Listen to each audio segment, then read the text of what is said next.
Well, hello, lovely humans, and welcome back to another episode of the Lovely Humans Club podcast. If you're new here, hi, my name is Jamie Wolfer, and this is the Lovely Humans Club podcast, where lovely humans make a club and turn it into a podcast. I'm literally recording this the day it's supposed to go live because you need to know something about me, okay? I'm a procrastinator, which is highly inconvenient at times. And today's one of those days. So I actually took to Instagram earlier today and I was like, I don't know what to talk about on the podcast today. Like I have zero clue. So here are your options, folks. You can get a history of crunch, where all the crunchiness started for me, or you can get random facts about me, or you can get stream of consciousness. Good luck. Those are the only options you have. And Instagram voted for random facts about me, which I find absolutely hysterical. But of course, I'm probably going to get a little rambly on some of these. I just feel like I've been creating content online for 6.5 years now. Actually, closer to 7. I started January 1st of 2018. And I feel like at this point, you guys are my friends. You know, like you know so much about me. You've seen so much of our lives. You know, I've talked about our infertility. I've taken you behind the scenes. Like you've seen so much of my life. And so, you know, it kind of feels akin to like when you stand up in front of a class in like 5th grade and you share random facts about yourself, like that, but with like good friends, you know? So it feels less cheesy. It's still cheesy, don't get me wrong. But before we get started for today's podcast, of course, I want to give a shout out to this gorgeous, lovely human who left a 5-star review, Green Cheek. I like it. I don't listen to podcasts usually, but I follow Jamie on YouTube and I was like, yes, listening to this podcast. She's an incredibly lovely human, and sharing her moving and personal story was important and humbling. Go listen and watch it. I laughed and cried while hanging out with a friend. Her voice is so soothing to listen to. Also, buy her Lovely Humans merch. Thank you, Jamie. Green Cheek. I actually hadn't read that before I just clicked on this. Oh, I have like full body chills. Thank you so much, sweet friend. I love doing this with you guys. Thank you so much for supporting this new venture. It feels very scary.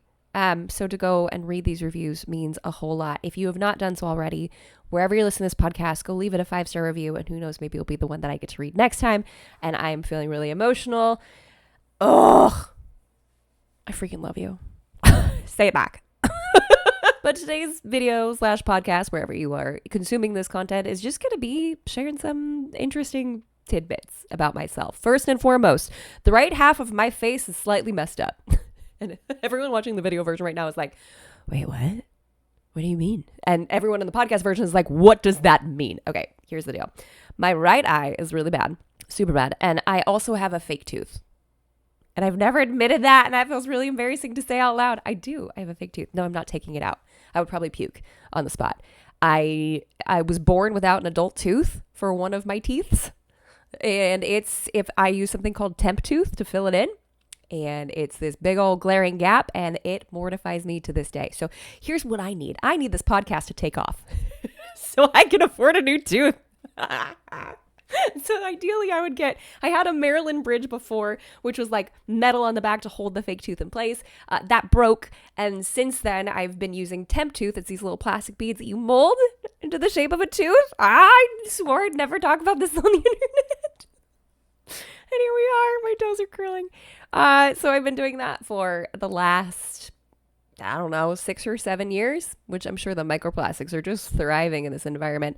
But yeah, I would need to either get another Maryland bridge or get a permanent implant where it would like screw up into my jaw, which is horrific sounding.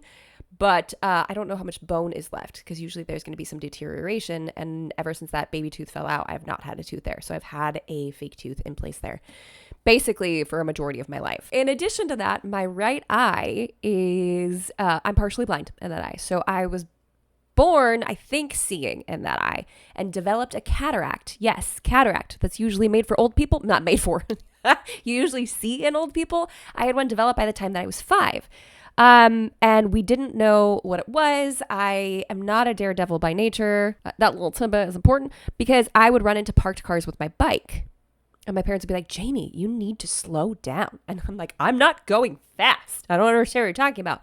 And then they take me in for my kindergarten checkup before going into school. And it was a long holiday weekend. I think it might have been Labor Day weekend. Was it Labor Day or Memorial Day? My mom would know. Not that it really matters for the context of this story.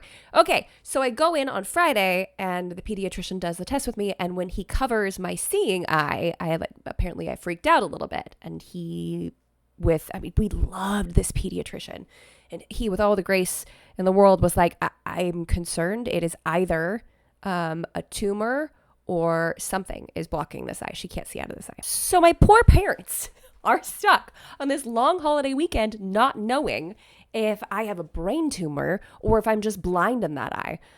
Turns out more tests were done and I had a fully developed cataract in that eye. So what does that mean? That means like the lens of my eye, what you use to focus your eyeball with, was completely cloudy, completely white. I couldn't see through it. So for me, from my perspective, inside my eyeball and my brain, it was black. I couldn't see through it. But from an outsider's perspective, if you've ever seen someone with a cataract, they often have a milky-like appearance. And I don't know if it wasn't noticeable or what the case was, but I ended up having a lens removal surgery, I think when I was 6, which is really, really, really young. I look at Silas and I'm like, I cannot imagine putting him through an eye surgery, and he's 7, So the lens was removed, and then I had a very expensive $500 custom contact made for me for that eye. $500. Now, bear in mind, it's almost like the magnifying glass that you use for your eye, and like you zoom in and zoom out, that was completely removed. So I was then at a fixed place with my eye, and then using this fancy cataract, I could see a little bit better at different depths. But it was a very soft cataract, and I had to take it out every single night. I remember my parents being like, if you don't take it out, it could adhere to your eye. And I had living nightmares about it being like stuck to my eye permanently. It was awful. And I had to be trusted to take care of this really soft, really fragile contact. I remember the first time I ripped it, and I was like, I'm so sorry. And I had glasses on top of that. I remember coming back to school and being called 4 eyes and was like, just absolutely, there's a part of it I actually really liked. And to this day, I actually still, I wear blue blockers and pretend like I need glasses. I probably do in some capacity. But I just wear them for fashion reasons these days. But back then, felt like a really big adjustment. So fast forward, my eye starts to become allergic to the contact. It would be inflamed and become red, so I couldn't really wear it anymore, and the glasses weren't strong enough to really cut it. So at 14, I had a lens implant put in, so I'm permanently farsighted in that eye. It's like 20/80. So they did it intentionally for driving, so I would be able to drive better. But the funny thing is, like, my peripheral vision in that side is not great. It's not great. So whenever I turn, and it's my right side, so as driving here in the States, I'm on the left side of the vehicle. When I turn to check lanes, it's like a full body turn. I never want that to be an issue while I'm driving. So I'm very, very careful about it. But it does stink sometimes when I'm like reading late at night. Sometimes I just like find myself closing that eye because I just find it obnoxious. Which is not going to lend well for me in my old age. It also gets, okay, we're just really sharing all the details here, aren't we? It also gets a little lazy when I'm tired. Which I live in fear of. When I'm with like an adult or like old, and I'm gonna be the grandma with a missing tooth and the eyeball that's gone rogue. She lost all of it in her youth. There she goes, ladies and gentlemen. Grandma Jamie's at it again. Just with her lazy eye and her summer teeth. Some are there, some are not. Oh gosh. These are like, I can't believe my pits are wet. Yeah. So the right side of my face is a little special. It's a little special. In fact, when I cross my eyes, I can't get my right eye to come in. And this is going to be a video special. So here you go. I like can't. It's not strong enough. It can't come in. Is there any opportunities for it to be fixed or to get any better? I don't know. I think they now have bifocal lens options that would be permanent that I could put in my eye. I don't know if glasses would repair that because it would have to be so thick to be able to zoom in with the bifocal that it'd be like a drastic difference between the two eyeballs. And I don't know if I could have like one Coke bottle side and one not. That'd be a little much in my opinion. I'd rather just close my eye when I read and just turn my body a lot when I'm trying to drive, So, and also you really don't want to go and operate on the eye that often. So it tends to be something that you don't really want to do repeatedly because it's such a tender area, obviously. So I don't know what that looks like moving forward, but I would love a new tooth. But a new eyeball is not in the cards. I'm just stuck with that one. Gosh, you guys, between the lazy eye, the missing tooth, and the chin hairs, I am not looking forward to my 80s. Okay. Also, if you don't have chin hairs, consider yourself blessed in that regard. Okay, now that we've ripped off the Band-Aid for that, let's talk about a very random fact about me. I could probably tell you the make and if not the model of a car based off of their headlights and or taillights. Don't ask me how I started. I don't know. Well, okay, it all started because when I was little, I thought like all guys were super into cars. And so I wanted to bond with my dad.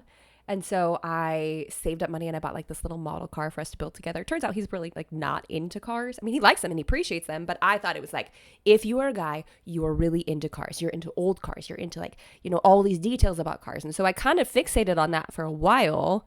Like throughout high school, I'm just paying attention to the cars around me. Now, if you pop the hood on something, I don't know what I'm talking about. Okay. So like, I don't need to like, I'm not one of those, I'm not one of those girls. I'm really not. I'm not. But I tested myself a couple of years ago. I was on a road trip with Rebecca from Wolfer & Company, from my wedding planning company. And we had gone to do a wedding in Central California. And I was like, watch this. And I like listed off almost every single car that we passed. And that is not helpful unless you are watching for police headlights. That's it.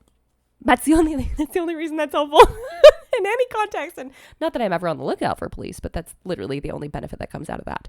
That and a very cool party trick. If said party is in a car. So it's like a party bus trick, but that's about it. You think I'd find a way to harness these powers for good and not for evil. I guess it's not evil. It's just literally useless. So I think I've totally mastered my coffee. My iced latte with my Nespresso. Shut your mouth when you're talking to me. Random fact number 3, if you hang out with me for any extended period of time, or even for a short period of time, I will probably end up singing harmonies to the song we're listening to if I like it. Am I a great singer? No, I'm a good choral singer. I completely biffed. Oh my gosh, you guys. I completely biffed my senior solo. I wanted to run off the stage. I knew it was bad. I knew. Which is funny because like I make these videos and I talk on the internet all the time. But the second you put a microphone in front of my face and ask me to sing, I am very well aware of the caliber of singer that I am. I am not a soloist, okay? I can carry a tune in a bucket. No problemo. But man, I sang Killing Me Softly, which is what my mom sang for her senior solo. My mom's got a gorgeous voice. Gorgeous, gorgeous, gorgeous. In fact, did she have a record deal at one point? She was a vocal coach. Like, she's incredible singer. And I'm like, I'm good. I can get the job done, but please don't make me sing by myself. So I sang the same song that my mom did for her senior solo, completely butchered it, and did not want to make eye contact with anyone for 7 to 10 business days afterwards. I just was like, leave me alone in my shame. I killed it. Oh, there was this one time. Is anyone a Rent fan? Our choir teacher, whom I adore to absolute pieces. His name is Keith Hancock, and he is still teaching at Tesoro High School, which is my alma mater. I was the first class to go through all 4 years with him. I'm pretty sure I'm the one who coined calling him Senor Ache. There's this part of Seasons of Love that's like really high, and I'm an alto, maybe a contralto. Like I can go pretty low, right? Maybe alto 1, I can stay happy there. Second soprano, I start to struggle a little bit. First soprano, no. I squeak. No, ma'am. So there's this part of the song where there's this really high note, and I would ditch other classes. Oh my gosh, it's all coming out in this episode. I would ditch other classes to go hang out in the choir room because where our school was located, you couldn't really like proper ditch because we only had one way in and one way out. So you couldn't really get past the proctors. There was one time that I did, literally one time. And it was, I hid in the trunk of a friend's car. And I was so mortified the entire time that I never did it again because I thought I was going to puke. No, ma'am. So my version of breaking the rules, there's finger quotes if you're listening to the podcast version of this. My version of breaking the rules was to go sit in the choir room. That was my act of defiance. So I was in there for one of the classes and he was having people try singing this, and he called me out, and he's like, Jamie, why don't you come try?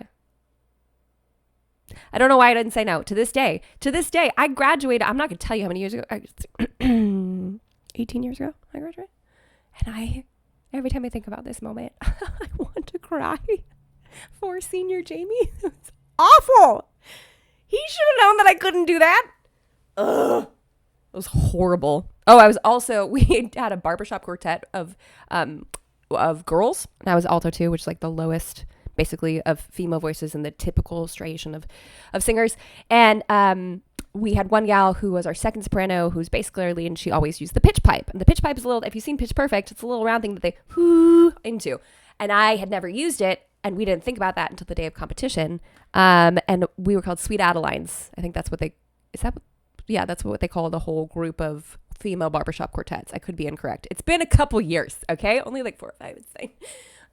But we went to a competition and it's all these older ladies. And because this is what they do. It was super cute. And we were the only high schoolers there at all whatsoever. And then come to realize that I have to be the one to blow the pitch pipe, which sounds like an easy thing to do. But when the first time you've ever been handed a pitch pipe in your life is 2.5 seconds before you go on stage, the only thing we got written up on was poor pitch pipe performance. So I like singing, but it's not always good. But you will usually find me trying to sing some sort of harmony to something. I don't know. There's just something about music that will always move me, always make me feel better if I'm in a rut. If I can throw headphones in, if I know that the baby is being watched by somebody else, and I can throw headphones in and just jam, I am a completely different person. My creativity is flowing. My brain is locked in. I love music so incredibly much. Worship on Sundays, I probably get emotional once a month at minimum, where I'm just like, because I can't get the words out because it's so powerful and I love it so very much. Random fact number 4, I never knew I was going to be an entrepreneur, but everybody else did. I had no desire. Like, it's not like I was like, oh, I want to run my own business and I want to be really independent and I want to do all of these things for myself. I never had that. So my career, like professional career, my first job was Starbucks, which we'll talk about my love of coffee in a minute because it's deep and wide. Deep and wide, there's a coffee flowing deep and wide. Do, do, do, do, do, do. Hey, you're getting a stream of consciousness anyways, whether you wanted it or not. So I started at Starbucks. It was right down the street from my parents' house. My next job, I was always a babysitter, like always, especially when you are growing up in the church. Your dad's the pastor. You and your older sister are probably going to be the preferred babysitters, right? The pastor's kids. And we were great at it. We absolutely loved it. In fact, I trained my daughters to be really good babysitters. We should probably get them CPR certified. We haven't done that yet. But I always tell them, leave the kitchen sink empty and watch how many times you get called back. Yeah. Leave the place cleaner than when you arrived and they will kiss the ground you walk on. That is how you secure a deal as a babysitter. That's how you secure a repeat deal as a babysitter. And then I worked temp jobs for a while and kind of figured out what that looked like while I was simultaneously doing the college thing, which at this point, if you haven't heard my original story, I was a single mom. So I was going to college, probably taking 12 to 18 units at a time and working full time, took out loans. And that's literally how we were able to survive that period of life, was because I was working and I had student loans that I could take out, which now I have $30,000+ in student loan debt and I still haven't finished my degree, but that's one of those things that I'm like, I think it was worth it. It kept a roof over our heads. It kept us fed. And yeah, I'm going to be paying that down for a while. And yeah, my degree is not completed. And yeah, I'm doing nothing related to what I learned in school. But I also really love learning. So I think that was a great time in life for me because it gave me a sense of purpose. And I still learned a lot of things. Can't say I'm implementing a ton of them in my current career, but it was a good season. So temp jobs. And then I landed this incredible job for this furniture importer, which is the worst way of phrasing this because my boss would fly all around the world, India, China, Europe, and source these incredible pieces from collectors or pickers, or from even manufacturers or places in China and in India that would create either gorgeous teak or Chinese elm pieces that we would import. So to call him a furniture importer, it would be like calling Picasso an artist. He was so gifted at what he did. And it, for me, job-wise, I was it awoke something within me that I never knew was hungry until I started designing things, interior design there. And so we worked with a lot of designers in Southern California. They'd come in because it was wholesale. And we'd have to create these little vignettes to inspire them. And it was honestly God bless that job. That was incredible for me. And it did so many things and it opened my eyes to what really beautiful things could look like. But of course, I still had champagne taste, right? We've awoken the beast, but homegirl's got a beer budget. But I always had these ideas for what we could be doing. This was the startup of Instagram and it was really early. And I was like, hey, we should be taking pictures. We should be posting on this. And I kind of always was thinking of ways to improve the job that I was doing, which I'm sure on one hand was probably fantastic, right? Yeah, new ideas. And on the other hand was probably super obnoxious for bosses. But I'm like, have you thought about using this as a new method? So I kind of was always inherently trying to make businesses better. And then after that, I was a nanny. I was in and out of working for Starbucks multiple times over the years. Got my way all the way up to assistant manager, which again, I just had that spirit of growth that I really wanted. And it wasn't until we got married and I started my wedding planning business that like, I think my mom was like, oh yeah, I always figured you'd run your own business. And I was like, what? Sorry if that's headphone listeners. She just squawked. I had no idea that I would be doing this.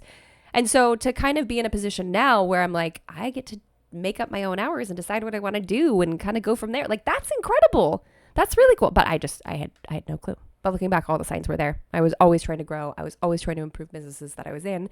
Always looking around and being like, what could we do better? How could we leverage the things around us? And now I get to do that for myself. And what's interesting right now in my entrepreneurial journey is like, wedding stuff. Y'all, this baby's hard. And I know it feels like I'm kind of bouncing around conversationally, but like, because this baby is hard, I can't work in-person weddings, and it makes wedding content feel really stagnant in my opinion. So I'm still doing it, and I love weddings and I miss them greatly, but I just feel stuck. So I have this creative energy that it's got to go somewhere. Right? I have to be creating something. And that's why this podcast was born. That's literally why this podcast was born. And I think that lends really nicely into like the mentorship programs that I do for other wedding planners, because I didn't realize I was becoming an entrepreneur or wanted to be an entrepreneur. I kind of fell into it backwards. There is this book that I'm going to pick it up so those that are watching the video version can see it, but I'm also going to obviously say what it is for the podcast. Building a Story Brand by Donald Miller. If you are an entrepreneur, you absolutely need to read this book. You absolutely need to read this book. And if you want a list of like all the books I highly recommend as an entrepreneur, let me know. Okay. We will totally talk about those because, this book I didn't realize I was doing this accidentally, which is obviously a tangent that we don't necessarily need to get into. What I'm getting at is I had an organic way of falling into entrepreneurship and a really reflective nature. So I was able to articulate what I did to achieve success in what I feel like is a really relatable way, because I didn't mean to. I didn't set out to be like, I'm going to be an entrepreneur. It's just like, I'm going to start this business and watch what happens. And then we hit the nail on the head in quite a few different areas. And I was able to articulate that. And now I can help other people do it as well. So I didn't know I'd be here. I didn't. I just knew that I loved creating. I knew that I loved being business minded and being business growth minded. And now that I get to do that for myself, like, I don't know if I could ever go back. And that's not a knock to people who work 9 to 5s. I've done it for most of my adult life. Like, they're incredible. They're stable. They're safe. At the end of the day, you get to leave it and not worry about it. Those are not the same things that happen when you're an entrepreneur. It definitely can be a lot scarier. But for me, there's like this burning desire within me. Now that I've tasted this, I'm not stopping. I don't have a problem either. Okay, moving on to random fact number 5, because we are almost 30 minutes into this and I've only shared 4 of them, but we're going to stop at 5. Let's talk about my love story with coffee. Okay, because I actually shared this, I think, with Isabella the other day. I love coffee, but there's something really nostalgic about it for me. It's way more than just a caffeinated beverage that gets me up in the morning. It's something that, can I say it's tied to my core? I'm not out of addiction. It started when my dad was a pastor and he was the senior pastor of this church. And so we'd always show up early and we'd set up. I mean, we're talking like grassroots, very beginning of a church, right? And there's a coffee table that would be set up that people could just come get some free coffee. And my dad actually went through a season where we had like a smoothie table. He really encouraged people to like hang out, talk with one another, congregate, have a good time both before and after church. So the smoothie stage was just genius. I think more churches should absolutely have a smoothie stand. I know a lot of them have coffee shops, but this would be set up. And I thought there was something really romantic about coffee because my mom would get up in the morning. And if you haven't picked up on this by now, I highly revere both of my parents. I adore them. I think they are fantastic. I am so honored that they are my role models. And I'm so honored. Like, I had a conversation with my dad earlier today that I just am running into some business stuff and I really need a sounding board. And I'm so grateful that I have them. We have an incredible relationship, but it's not always been that way. It's definitely had its rocky times, but the foundation and what we've built upon that is so incredible. So my mom, with her waking up early and reading her Bible and drinking her black coffee, which is so much more elegant than the way I take it, I always kind of idolized that a little bit. So I'd be left unattended, right? It was actually at my elementary school is where we hosted our church on Sundays. And I'd go to the coffee table and make my coffees. I'm using finger quotes again, because I love using them. And what it was is I'd take like 5 to 8 of those little coffee creamer packets and put them in a cup and a little dash of coffee, just a splash of coffee. And I'd stir it up and that would be my coffee. And I was like, I'm ready for church because I've had my coffee.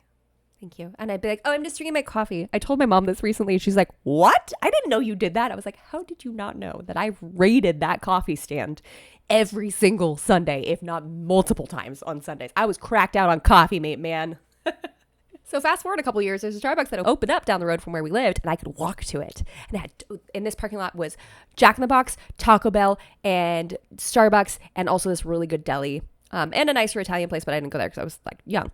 So starting at like 12, 13, I would save up my money and go buy Frappuccinos because I'm like, I have money and I have access and I can walk there. That's incredible. It's also called Oso Jack. If you know, you know. You might not know, and that's okay. So I started to go to this Starbucks a lot. Well, I turned 16 and I turned in my application. And I worked there for, I think, like a year-ish. Honestly, all the amount of times I've worked for Starbucks, it's on and off like 3 or 4 different times over my adult career. And loved it. Felt like I learned a lot about customer service. Felt like I learned a lot about myself. I loved how Starbucks taught and implemented customer service. I think a lot of that colored how I plan weddings and how I deal with clients. And how I help mentor people is the learning that I got from there. Fast forward a few years later, I go into that same Starbucks. And there's this cute guy. And I'm like, oh, who are you? Listen, your girl, I'm not saying I was boy crazy, but I was not boy smart for a long time. Okay? We've improved, obviously. And he was really funny. Like really, really, really funny. And I was like, oh, hey, what's your name? And he's like, oh, Eli. Like, oh, well, that's weird. Your apron says Elias. I wonder if he stole it from somebody else. I don't understand. Well, come to find out, he just says Eli because Elias seems a lot more, it is a lot more confusing for a lot of people. Like he gets Elsa or Elias a lot. And so we kind of strike up this friendship where when I went in, I just talked to him a little bit. And yeah, I was like, I'm aware of how cute he is, but you know, I was just at a different place in my life. And turns out we had the same exact friends. So at this stage, the girls would go to bed. And if I wanted to go hang out with friends, like just go down to Starbucks or whatever, it's a block away from my house. The girls would be asleep. I was living with my parents. It was all good. And I could just go hang out with them. So it was this group of friends that I was hanging out with pretty regularly. And they were also friends with Elias, but he is such a grandfather that he would go to bed at 9. And so like I would put the girls down at like 8:30 and then wouldn't be even available to hang out with anybody until 9. Remember, this is my early 20s. So this is like back when that was okay. And so I find out that we run in the same circles. And I was at Starbucks one day and he came in like normal clothes and he wasn't behind the bar. And y'all, shamelessly, I checked out his rear. I checked it out. I was like, that is nice.